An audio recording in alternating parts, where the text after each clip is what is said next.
Barcelona 1988, he came with a vision to play a brand of football that was attacking, attractive, but most of all, put the quality of the players at the forefront. He envisioned a world in which superior technique was decisive, not physicality or athleticism.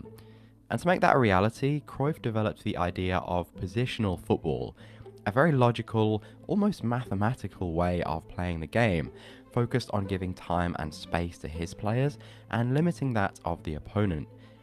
In his autobiography, Cruyff said that our foundation was technique and everything else was positioning and support. Good positional play meant that you didn't have to run so far, so technique was able to come more easily to the fore. In pursuit of these ideals, Cruyff made a controversial decision by promoting a young Josep Guardiola to the first team, a player who, quote, couldn't defend, had no strength, and couldn't do anything in the air.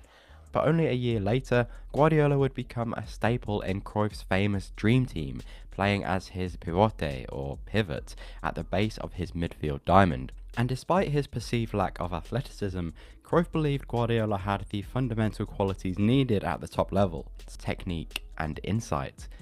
And by putting a player like that at the heart of his team, he could play the possession football that he dreamed of, with the fluid movement, the constant triangles, and the endless ball circulation.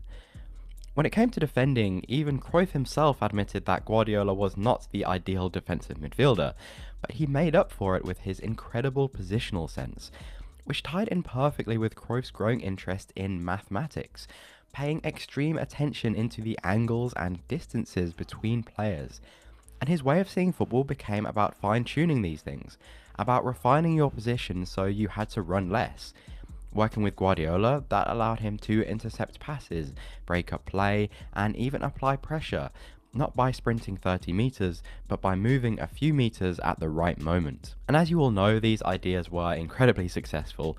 Cruyff's dream team won 4 consecutive league titles and Barcelona's first ever European Cup. But as you also know, football evolves. Cruyff moved on, Guardiola eventually retired, and just before he did so, suggested that players like him had become extinct because the game had become more tactical